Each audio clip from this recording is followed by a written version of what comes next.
kalau ini memang manusia atau kakek-kakek beneran, nggak mungkin dia bisa menembus ayunan ini.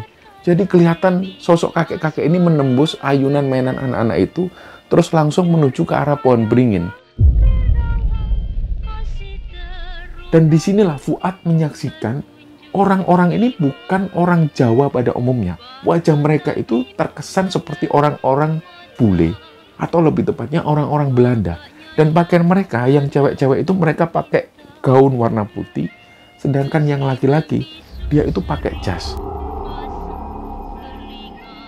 Tiba-tiba Andin ini melihat ada seorang perempuan, dia menghadap ke arah jendela dan posisinya itu buka tirai, menghadap ke arah Andin persis sambil senyum.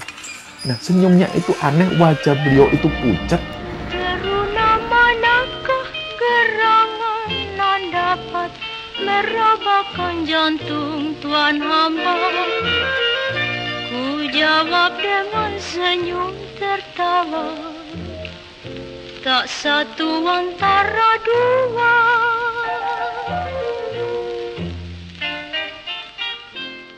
Bismillahirrahmanirrahim. Assalamualaikum warahmatullahi wabarakatuh. Sobat Kembara Sunyi dimanapun berada, pada kesempatan kali ini kami akan membagikan cerita yang dikirim oleh Sobat Kembara yang bernama Fuad yang asalnya dari Surabaya. Sebelum kita masuk ke ceritanya, untuk teman-teman yang nonton tayangan ini dan belum subscribe, jangan lupa untuk subscribe lebih dulu agar channel Kembara Sunyi ini lebih berkembang lagi dan kami lebih bersemangat lagi dalam membuat konten-konten terbaru di Kembara Sunyi. Dan untuk teman-teman yang telah mendukung kami sejauh ini, kami mengucapkan terima kasih banyak. Semoga amal kebaikan teman-teman dibalas kebaikan berlipat oleh Allah Subhanahu wa Ta'ala.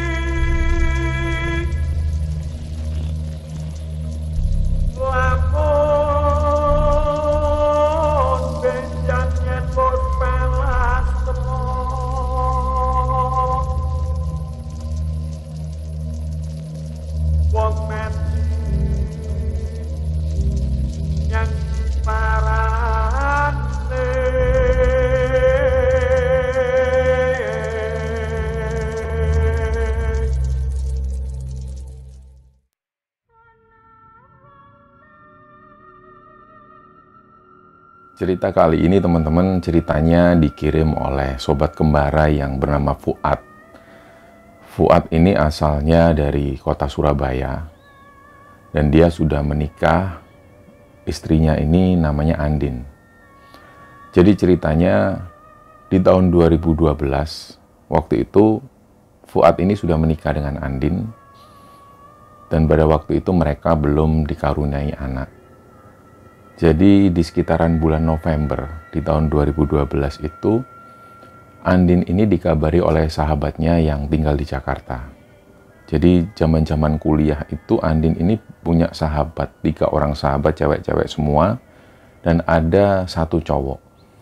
Jadi selama kuliah itu mereka selalu bareng-bareng, kemana-mana bareng, dan sampai pada akhirnya ketika mereka lulus kuliah, ternyata satu persatu itu meninggalkan Surabaya. Ada yang di Jakarta, ada yang di Kalimantan, ada yang di Kediri. Mereka semua bisa. Jadi cuma Andin yang tinggal di Surabaya. Fuad sendiri kenal dengan sahabat-sahabat Andin ini. Jadi mereka sempat bertemu beberapa kali. Bahkan sebelum pernikahan Fuad dan Andin ini, semua sahabatnya kumpul semua di Surabaya. Nah di bulan November itu ada salah satu sahabat Andin, namanya Tias. Dia tinggal di Jakarta. Dan waktu itu dia belum menikah. Dia ini bilang ke Andin kalau di bulan itu dia mau main ke Surabaya.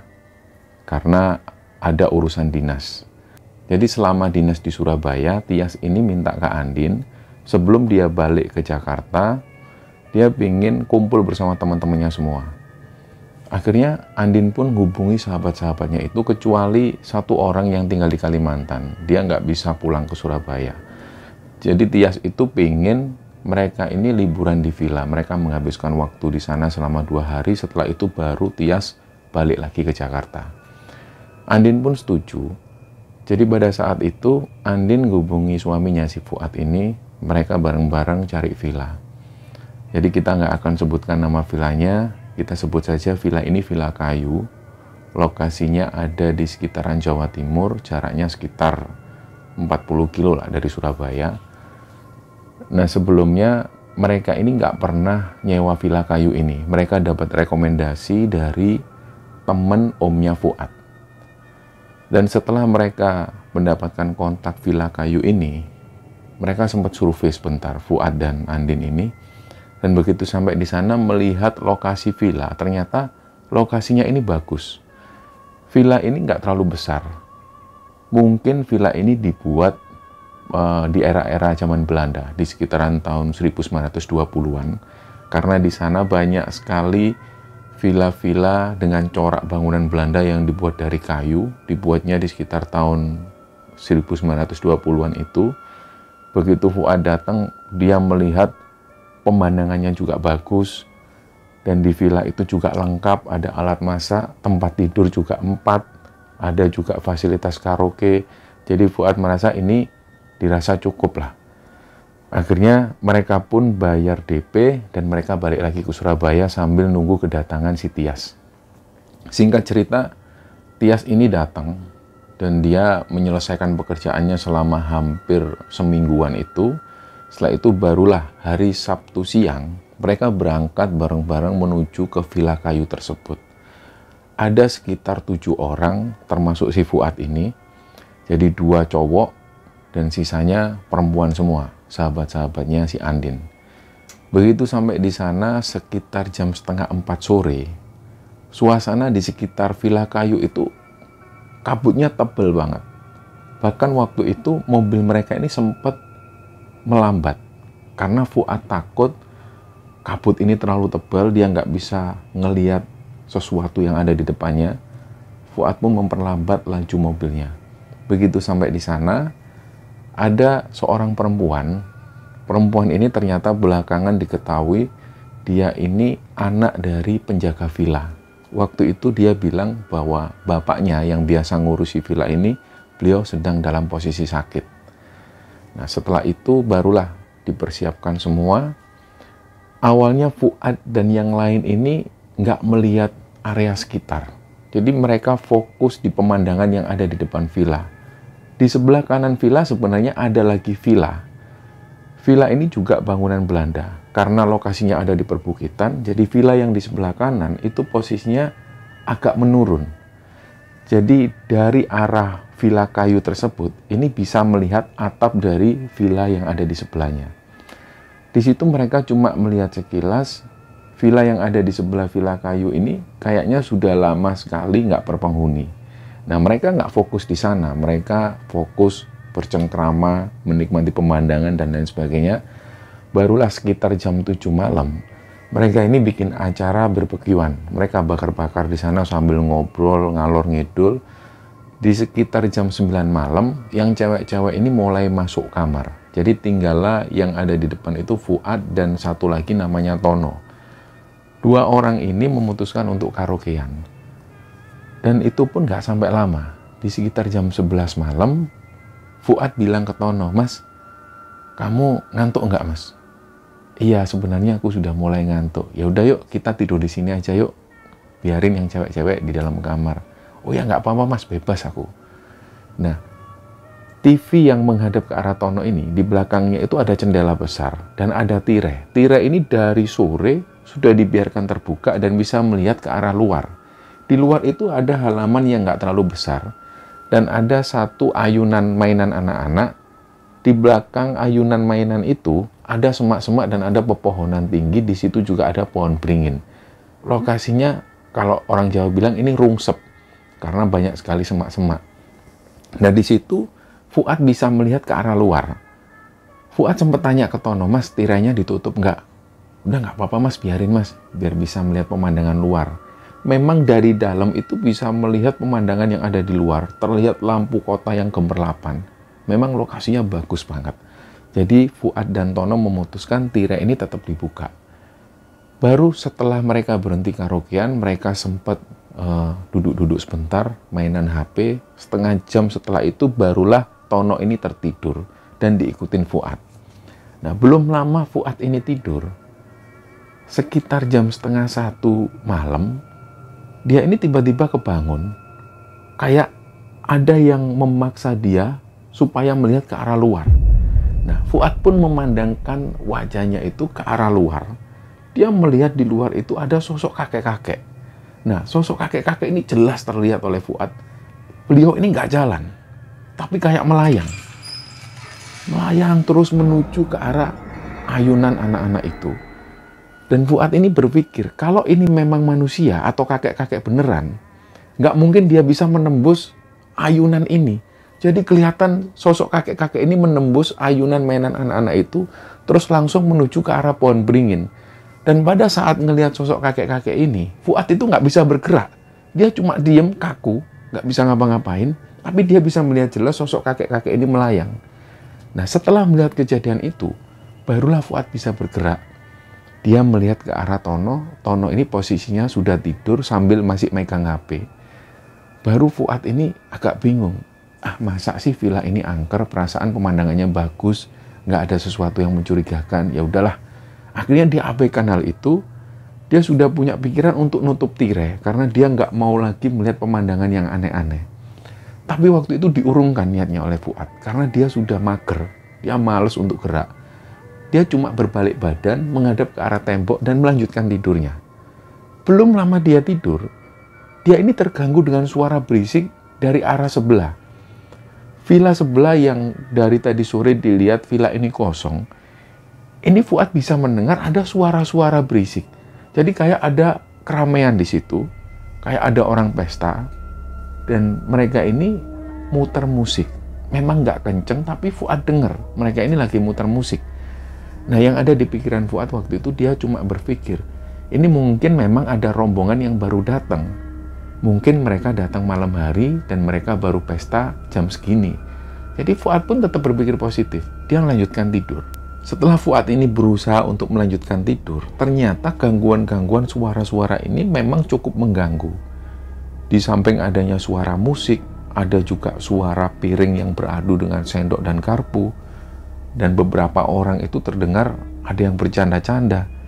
Dari situ Fuad berusaha mendengar secara seksama. Ini orangnya ini laki-laki dan perempuan. Mereka bercanda, ngobrol, tapi Fuad sendiri nggak tahu ini mereka ini ngomong bahasa apa sih. Kok Fuad ini agak aneh mendengar, bahasanya kayak asing. Dari situlah akhirnya dia berusaha bangun. Dia berusaha berdiri, keluar dari villa, langsung melihat ke arah villa yang ada di sebelah kanan itu. Pas Fuad ini ngelihat ke arah sebelah kanan, villa ini masih dalam keadaan sepi ternyata. Tapi dia masih mendengar ada suara keramaian yang berasal dari dalam villa. Disitulah dia ini malah semakin curiga. Ini suara dari mana? Suaranya berasal dari villa yang ada di sebelah kanan itu, tapi villa ini kok masih dalam keadaan sepi. Akhirnya dia jalan. Fuad ini jalan mendekat ke arah villa itu, dipastikan lagi.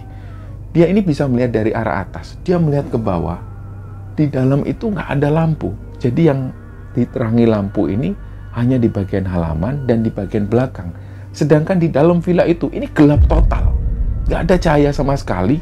Sedangkan dia semakin mendengar jelas suara keramaian itu. Nah, ini kan dirasa Fuad sangat aneh. Dari situ Fuad sudah ngerasa aneh. Dia akhirnya putar balik. Dia balik lagi ke dalam villa. Begitu masuk di dalam villa kayu itu, dia masih mendengar suara keramaian ini. Fuad mulai merasa ini ada yang nggak beres ini.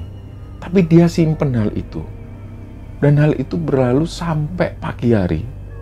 Ketika azan subuh ini berkumandang, barulah suara-suara ini tidak lagi terdengar. Barulah pagi itu semuanya bangun, mereka sarapan bareng. Fuad sempat tanya ke Tono, "Mas, semalam gimana tidurnya? Nyenyak?" "Nyenyak, Mas. Enak banget, Mas. Suasananya itu dingin tapi juga nggak terlalu dingin. Jadi aku nggak pakai selimut dan tidurnya itu nyaman." "Oh ya sudah. Tapi sampai denger nggak, Mas, ada suara-suara berisik gitu?" Nah, menurut pengakuan Tono, dia nggak mendengar suara apapun, dia tidur nyenyak. Akhirnya Fuad pun juga nggak membahas soal ini. Ternyata pas waktu Fuad ini ngobrol, si cewek-cewek temennya Andin ini juga ngobrol, dan beberapa di antara mereka ini sedang ngomongin kejadian yang semalam. Nah, kebetulan ada dari mereka ini yang menempati kamar di bagian pojok, yang jendelanya itu berbatasan langsung dengan villa yang ada di sebelahnya. Mereka ini bilang bahwa malam itu di sekitar jam 1:30 mereka terganggu dengan suara berisik. Nah, dari situ Fuad juga akhirnya bertanya-tanya, oh memang mungkin benar, memang ada suara berisik dari villa sebelah. Tapi yang membuat Fuad ini aneh, dia dengerin terus. Si teman ceweknya Andin ini bilang, tapi semalam itu aku sempat buka jendela. Aku kepingin lihat ini yang ramai sebelah mana. Ternyata menurut temennya Andin yang cewek ini, begitu dia buka jendela, dia melihat ke arah villa sebelah. Villa sebelah ini dalam keadaan sepi. Dan lampu di dalam villa tersebut ini juga mati total. Jadi seolah-olah nggak ada kehidupan apapun, tapi dia masih mendengar ada suara keramaian di sana. Persis yang dialami oleh Fuad. Dari situlah langsung Fuad ini tanya, loh memang kamu juga dengar ada suara berisik? Iya mas, kemarin aku juga dengar ada suara berisik. Aku bahkan sempat buka jendela. Tak kira dari awal villa sebelah ini ada orangnya, ada tamu yang baru datang. Ternyata di dalam itu lampunya gelap. Lah aku kan takut, tak tutup lagi jendelanya. Nah dari situ Fuad bilang ke si perempuan ini, aku juga dengar sebenarnya. Tapi aku juga heran, kayaknya bukan suara dari sini deh. Mungkin karena ini suasana di pegunungan yang lokasinya juga luas. Mungkin ada suara dari villa lain yang menimbulkan suara memantul atau seperti apa, seolah-olah suara ini berasal dari villa yang ada di sebelah. Jadi Fuad sempat berpikir positif seperti itu. Akhirnya hal ini pun diabaikan. Dan sekitar jam 1 siang, mereka mulai berkemas-kemas dan kembali ke rumah masing-masing. Barulah keesokan harinya, persis di pagi hari, Tias ini, temannya Andin, langsung balik ke Jakarta. Singkat cerita, hal ini pun berlalu. Jadi mereka semua beraktivitas seperti biasa, dan di sekitar tahun 2014, Fuad ini awalnya memang seorang karyawan kantoran. Begitupun juga dengan istrinya si Andin ini. Mereka adalah karyawan kantor. Dan di tahun 2014 itu, Andin ini mulai resign dari kerjaannya. Dia mulai membuka bisnis baru secara online, dan juga dia punya toko di sana.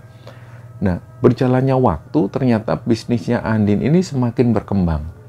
Dari situlah, setelah mereka berdiskusi antara Andin dan Fuad ini, Fuad memutuskan untuk resign juga, bantu bisnisnya si Andin ini. Akhirnya setelah si Fuad ini resign, bisnisnya semakin berkembang, sampai pada akhirnya dia bisa ngambil karyawan. Baru dia benar-benar bisa bebas, dia benar-benar nggak ngurusi kerjaannya itu di akhir tahun 2014. Dari situlah mereka bisa bepergian kemanapun mereka mau. Jadi mereka hanya ngontrol bisnis mereka itu dari laptop dan juga HP. Disinilah semua pegawai-pegawai itu laporan di sana. Jadi selama itu mereka ini sering bepergian. Bahkan beberapa kali Andin ini sering mengunjungi teman-temannya yang ada di luar kota. Bahkan Andin ini sering ke Jakarta mengunjungi Tias, mengunjungi temannya yang ada di Kalimantan. Di situ mereka merasa bersyukur karena bisnis mereka ini berjalan. Nah, di sekitar tahun 2015 awal, di sekitaran bulan Februari, si Andin ini sempat browsing-browsing dan melihat ternyata villa kayu yang dulu pernah mereka samperi itu di tahun 2012. Ini villa ini disewakan dan bisa disewa per tahun. Waktu itu Andin melihat villa kayu ini disewakan 1 tahunnya itu 60 juta. Jadi Andin langsung bilang ke Fuad, kita kan sudah lama pengen tinggal di pegunungan. Gimana kalau kita sewa villa ini yang? Kita sewa setahun dulu, kita lihat kalau kita kerasan kita nambah lagi. Nah mereka diskusi, mereka mulai hitung-hitungan. Kalau 60 juta dibagi 1 tahun, artinya 1 bulan mereka mengeluarkan uang 5 juta. Kalau nantinya mereka nggak kerasan, villa ini bisa disewakan secara harian, hitungannya setiap kali weekend, dia dapat pemasukan sekitar 1,5 dari persewaan villa itu. Jadi kalau dalam 1 bulan, villa ini laku, setiap weekendnya, mereka dapat 1,5 dikali 4. Mereka bisa dapat 6 juta dan bisa untuk bantu-bantu cicilan sewa villa tersebut. Setelah mereka menghitung dengan matang, akhirnya mereka memutuskan, ya udahlah yuk kita sewa aja. Singkat cerita, Fuad dan istrinya menyewa villa tersebut untuk 1 tahun. Nah, di awal-awal itu mereka belum pindahan. Mereka masih ngurusi bisnis di Surabaya, dan sekitar 1 minggu setelah itu barulah mereka pindah ke sana. Nah, di malam pertama itu, sebenarnya dalam jangka waktu dari tahun 2012 sampai 2015 ketika mereka menempati villa itu, Andin ini belum tahu tentang cerita yang dialami oleh Fuad waktu itu. Jadi Andin sama sekali nggak tahu bahwa malam itu di tahun 2012 ini, Fuad pernah melihat ada sosok kakek-kakek dan dia mendengar ada suara keramaian dari villa sebelah. Andin nggak tahu soal itu. Jadi Andin waktu itu ngerasa santai banget, nggak punya pikiran negatif sedikit pun. Nah, malam pertama pas waktu mereka menempati villa itu, Fuad dan Andin ini tidur di kamar yang bagian depan. Di sekitaran jam 12:30 malam, Fuad ini mendengar lagi ada suara keramaian dari villa sebelah. Disitulah Fuad semakin penasaran. Dia akhirnya keluar kamar. Waktu itu Andin sudah tidur. Dia keluar kamar dan langsung keluar villa. Dia melihat langsung ke arah villa yang ada di sebelah. Nah, villa ini masih dalam keadaan yang sudah lama sekali nggak dipakai. Lampu hanya menyala di bagian depan. Ternyata waktu itu Fuad melihat di villa bagian tengah ini lampunya nyala. Dan Fuad ngelihat di bagian meja makan itu, dia ngelihat ada 4 orang. 1 laki-laki, 3 orang perempuan. Mereka ini lagi makan di meja makan sambil bercengkrama. Nah, disitulah Fuad meyakinkan bahwa ternyata sudah ditempati oleh penghuninya. Jadi Fuad akhirnya merasa bersyukur, dia juga merasa tenang karena ada temennya. Akhirnya Fuad pun masuk lagi ke kamar, dia melanjutkan tidur. Pagi harinya mereka cari sarapan di pasar. Setelah itu mereka balik lagi ke villa, dan waktu itu di siang hari, si Fuad ini sempat santai nongkrong di depan villa tersebut. Dan dia ini sesekali melihat ke arah villa yang ada di sebelah kanan. Nah, Fuad ini merasa ganjil. Kok villa sebelah ini kok kelihatan sepi? Padahal semalam ada orang yang lagi makan-makan di sana. Nah, Fuad ini beranjak dari tempat duduknya. Karena waktu itu siang hari, dia beranikan diri mendekat ke arah villa itu. Begitu mendekat ke arah villa itu, Fuad ini jadi semakin ngerasa aneh. Karena villa ini terlihat terbengkalai dan kayak gak ditempati sudah lama. Daun-daun kering itu terlihat berserakan di sana. Dan benar-benar kayak gak ada kehidupan. Akhirnya melihat kejadian itu, Fuad langsung mendatangi penjaga villa, mbak-mbak tersebut. Dia tanya, "Mbak, itu villa yang di sebelah itu apa sudah ditempatin?" "Enggak mas, enggak ditempatin." "Emangnya kenapa?"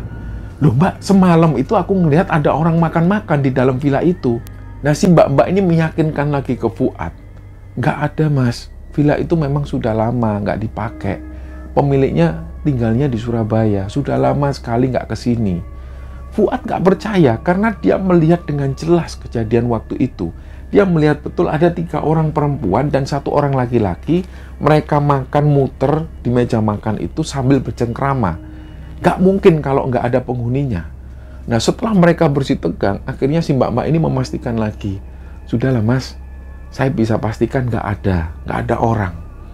Fuad pun balik lagi. Dia nggak mau cerita hal ini ke istrinya. Nah, sore itu setelah mereka makan malam di luar, mereka balik lagi ke villa kayu tersebut. Ada pekerjaan yang harus mereka selesaikan. Jadi Fuad dan Andin ini duduk berhadapan-hadapan. Andin itu menghadap ke arah Fuad. Andin ini menghadap ke laptop juga. Fuad juga buka laptopnya. Nah, Fuad posisinya menghadap ke arah luar. Tirai itu dibiarkan terbuka. Jadi Fuad ini bisa melihat langsung ayunan di depan itu. Sedangkan si Andin menghadap ke arah Fuad. Mereka kerja sampai sekitar jam 8:30 malam. Sekelebatan tiba-tiba Fuad ini nggak bisa bergerak. Dia ngelihat ada sosok kakek-kakek yang dulu pernah dilihat oleh Fuad. Lagi-lagi kakek-kakek ini nggak jalan. Beliau itu seperti melayang langsung menuju ke arah pohon beringin. Dan sekali lagi Fuad bisa melihat sosok kakek-kakek ini nembus ayunan tersebut. Disitulah Fuad itu terdiam. Dan pada akhirnya Andin ini manggil, "Mas, kenapa kamu mas? Mas, kenapa?" Barulah setelah tangan Andin ini megang tangannya Fuad. Fuad ini langsung kaget. "Astagfirullahaladzim. Kamu lihat apa?" Nah, Fuad nggak mau istrinya ini takut.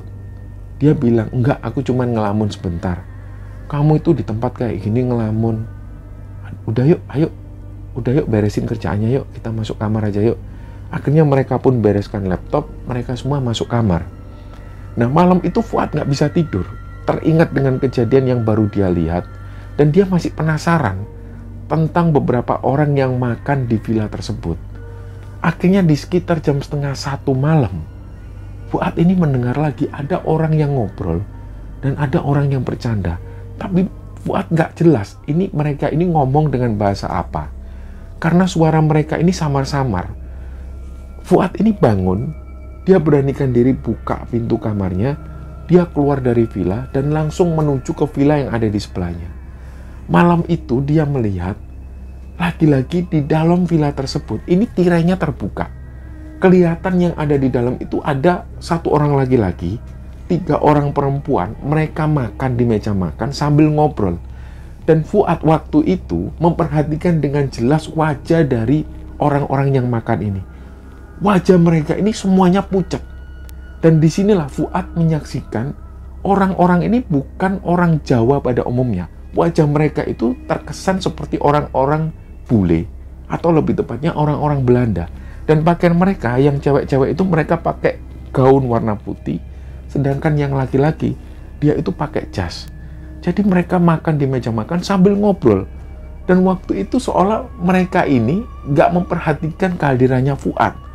Nah, Fuad yang waktu itu ngelihat kejadian aneh ini, dia itu sempat berhenti sejenak. Dia kayak nggak percaya dengan apa yang dia lihat.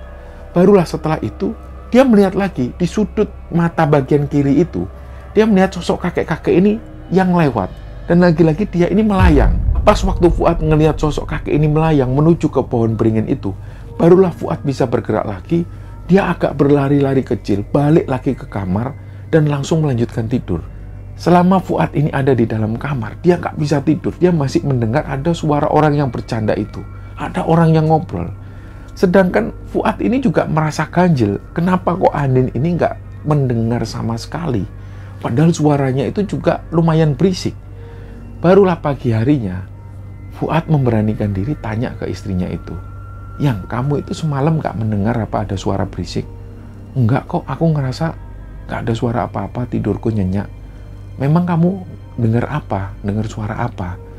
Jangan bilang kamu cerita-cerita horor ya. Karena Andin ini nggak suka dengan hal-hal horor seperti itu. Nah, Fuad yang melihat bahwa istrinya sudah mulai takut, dia nggak mau mengungkapkan. Nggak kok, yang ada suara kucing itu kayaknya yang lewat di atas atap. Nah, aku itu ngerasa berisik banget. Akhirnya pembicaraan ini pun dialihkan oleh Fuad. Nah, singkat cerita, 2 minggu mereka tinggal di villa tersebut. Dan beberapa malam, ini Fuad sempat mendengar lagi ada suara berisik dari villa sebelah itu. Nah, akhirnya pada satu kejadian setelah mereka 2 minggu tinggal di sana, Andin ini posisinya setelah kerja di depan laptop, dia menuju ke belakang, dia menuju ke dapur, sedangkan Fuad masih ada di depan laptop. Gak lama setelah Andin ini ada di belakang, Andin ini langsung teriak.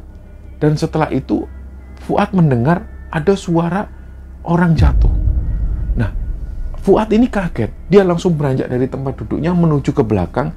Dia ngelihat Andin ini sudah jatuh. Dia pingsan. Langsunglah Fuad ini tergopoh-gopoh. Dia bangunin istrinya itu. Yang bangun. Dia ambil minyak kayu putih. Dan minyak kayu putih ini dioles di hidungnya Andin. Sambil Fuad itu terus membangunkan istrinya. Gak lama setelah itu Andin pun bangun. Dia langsung nangis. Andin ini nangis. Kamu kenapa yang kok nangis? Nah, Andin langsung megang badannya Fuad. Dia bilang, antarkan aku ke kamar, yang aku takut. Dibawalah Andin ini menuju ke kamar. Begitu sampai di kamar, tangan Andin ini masih meremas tangannya Fuad. Dia kayak benar-benar ketakutan waktu itu, tapi dia belum bisa cerita. Barulah keesokan paginya, Andin ngajak Fuad untuk jalan-jalan di sekitaran area-area villa. Setelah dari pasar, dia ngajak menuju ke areal sungai. Disinilah Andin itu cerita. Semalam itu ternyata pas waktu Andin menuju ke dapur, jadi di tempat cucian dapur itu ada jendela yang langsung menghadap ke arah villa sebelah. Tiba-tiba Andin ini melihat ada seorang perempuan, dia menghadap ke arah jendela dan posisinya itu buka tirai, menghadap ke arah Andin persis sambil senyum. Nah, senyumnya itu aneh, wajah beliau itu pucat. Andin ini kaget seketika itu juga dan dia langsung pingsan. Jadi waktu itu Andin bilang, kayaknya kita pulang ke Surabaya dulu deh. Aku nggak mau malam ini tinggal di sana dulu. Akhirnya sore itu Fuad dan Andin balik ke Surabaya. Jadi selama dia ada di Surabaya, mereka belum lagi balik ke villa tersebut sampai sekitar 3 mingguan. Setelah 3 minggu berlalu mereka ada di Surabaya, Fuad tanya lagi ke istrinya itu. Fuad tanya lagi ke Andin, ini gimana Yang? Kalau memang kita nggak balik lagi ke sana, kamu takut, kita iklankan villa itu, kita sewakan setiap weekend. Lumayan buat pemasukan daripada kita biarin kosong kayak gitu. Kita sudah terlanjur sewa 1 tahun. Akhirnya Andin ini diam sejenak, terus nggak lama kemudian Andin bilang, ya udahlah, kamu sewain aja lah, dapat berapapun nggak apa-apa. Aku bener-bener trauma. Jadi waktu itu karena Andin bener-bener trauma dengan kejadian yang dialami malam itu, Andin ini nggak mau lagi balik ke villa tersebut. Nah setelah itu akhirnya Fuad pun mengiklankan villa tersebut. Total pada saat 1 tahun villa ini disewa oleh Fuad, villa ini hanya sesekali laku untuk disewa orang. Kadang 1 bulan hanya sekali disewa, kadang juga 1 bulan itu ada yang nyewa 2 kali, nggak tentu. Sampai kemudian villa ini pun selesai kontraknya, selesai sewanya, dan Fuad pun akhirnya nggak kembali lagi ke villa tersebut. Jadi setelah pengalaman yang dialami oleh Fuad dan Andin ini, Fuad pun mulai berani cerita ke istrinya itu bahwa ternyata selama ini, selama dia ada di villa tersebut, Fuad ini sering menyaksikan ada orang makan-makan di villa yang ada di sebelah. Nah Andin ini sempat jengkel sama Fuad, gitu kok kamu nggak cerita ke aku kalau kamu ngelihat hal yang aneh seperti itu. Nah menurut Fuad, dia ini nggak mau nakut-nakutin istrinya. Akhirnya setelah kejadian itu, mereka menjadikan sesuatu ini sebagai sebuah pelajaran. Mereka sampai hari ini nggak tahu tentang sejarah villa yang ada di sebelah villa kayu tersebut. Kenapa sampai ada penampakan beberapa orang yang makan-makan di sana. Jadi sampai hari ini, ketika cerita ini dikirimkan pada Kembaran Sunyi, Fuad dan Andin sendiri nggak pernah lagi kembali ke villa tersebut. Kalaupun mereka berkunjung ke lokasi wisata tersebut, mereka nggak pernah sekalipun berkunjung ke villa kayu maupun villa yang ada di sebelahnya. Nah cerita inilah teman-teman yang dibagikan oleh Fuad dan juga Andin kepada Kembaran Sunyi. Dan semoga kisah ini bisa menghibur kalian semua. Dan lebih-lebih kisah ini bisa kita ambil hikmah dan bisa kita ambil pelajaran di dalamnya. Mohon maaf kalau ada salah-salah kata. Wassalamualaikum warahmatullahi wabarakatuh.